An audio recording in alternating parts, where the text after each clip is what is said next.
Bago ko po ibigay yung mensahe ng pagpapasalamat ay meron lang po akong ikwentong konti sa inyo sa aking karanasan sa Public Attorney's Office. Kung hindi niyo na po alam, lagi ko pong sinasabi ito sa mga PAO events na ang unang-unang boss ko ay si Attorney, ating Chief Persida Acosta. Isang one-day boss ko siya. Isang araw lang.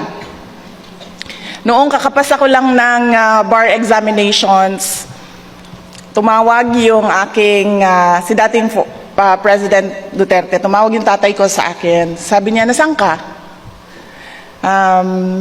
Siguro mga 1 week pa lang kakalabas nung results nung bar, hindi pa kami nakapirma, hindi pa kami naka-oath as lawyers. Tapos sabi ko, kasama ko ang boyfriend ko. Sabi niya, po! Magtrabaho ka na. Sabi niya, pumunta ka sa PAO. Mag-apply ka doon. Mag-apply ka sa PAO. So ako naman, sabi ko, sige. Pupunta ako sa PAO, mag-apply ako. So pumunta ako doon sa office, sa central office. Nag-request ako na makipagkita kay Attorney Persida Acosta, and then sabi ko sa kanya, ma'am, mag-apply ako sa Public Attorney's Office. Sabi niya, sige, ito yung mga kailangan mong gawin, dami yung mga listahan ng mga requirements. Tapos sabi niya, pag natapos mo ng itong lahat ng listahan ng requirements, sabi niya, bumalik ka dito dahil marami pang, may gagawin pang mga interviews para sa iyo. So sabi ko po, sige po, ma'am, babalik po ako. Tapos hindi na ako bumalik. Kasi pagkatapos ko doon, hindi ko alam kung saan narinig ng aking dating law professor, tinawagan naman niya ako. Sabi niya, Inday Sara, nasaan ka? Tapos sabi ko, ay ma'am, okay na po ako kasi nag-a-apply po ako sa Public Attorney's Office. Ginagawa ko po yun, mahaba po yung listahan ng requirements. Ginagawa ko po pa isa-isa. Sabi niya, alam mo naman yung mga lawyers na mga babae na medyo may edad na, di ba? Sabi niya, wag ka kay Persida Acosta. Wag ka doon.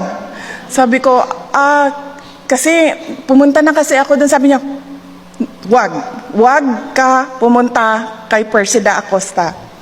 Sabi niya, pumunta ka sa Supreme Court, doon ka magtrabaho. Puntahan mo si Justice Callejo. Mag-apply ka doon kay Justice Callejo. So ako naman, iniisip ko na kung anong gagawin ko. Dalawa na yung nagmumura. Sabi ko, sige, subukan ko mag-apply sa Supreme Court. Pumunta ako doon. Umupo ako, sabi ko, Justice, mag-apply po ako dito. Ganun din. Ito yung mga requirements dito sa Supreme Court. Gawin mo yan, tapos balik ka dito. And I ended up working as a court attorney in the office of, may he rest in peace, former Justice Romeo Callejo, Sr. So yun yung one day na nasa PAO ako. Kanina, kahapon. Sabi namin, kasi 2 days yung activity ninyo, sabi namin, pwedeng tawagan yung organizer ng PAO event kung anong oras pwedeng dumaan doon at makapagbigay ng mensahe. Sabi sa akin, Inday Sara, pwede kang dumaan anytime. Sabi ko, talaga, anytime pwede, wala silang, hindi, wala. Sabi niya, kasi kahit lunch nila ay working lunch, wala silang break, Inday Sara. So pwede ka dumaan doon. Tapos sabi ko, talaga?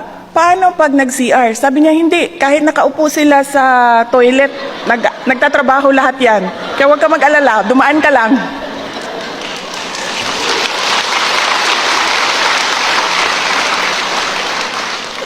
So naisip ko, kaya pala ako sinabihan ng aking law school professor, wag ako pumunta kay Persida Acosta. Dahil kahit nasa toilet ka, nagtatrabaho ka, Totoo yun? Working lunch daw, so anytime pwede. Sabi ko, tinanong ko siya kanina ulit dito. Sabi ko, ma'am, totoo ba na wala kayong break?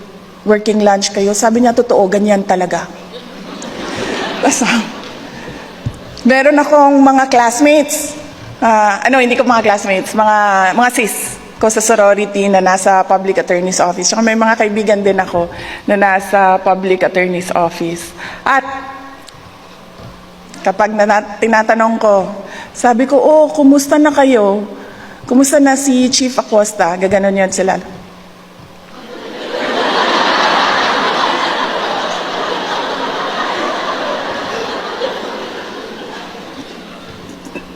Alam mo, hindi naman ako madaling kabahan na tao, pero pati ako kinakabahan pag kanina nung sinabi sa akin, kailangan mo na umalis. Kailangan mo na umalis. Kinag-aantay na si Chief Acosta. Kailangan mo na umalis dyan.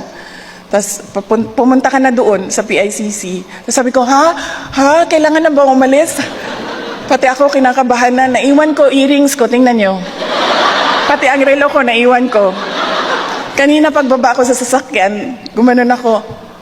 Sa sobrang pagmamadali ko dahil nag-aantay na si Chief Acosta, naiwan ko ang aking mga accessories.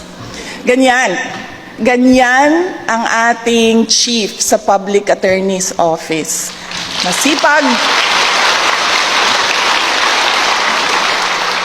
Masipag, magaling at palaban.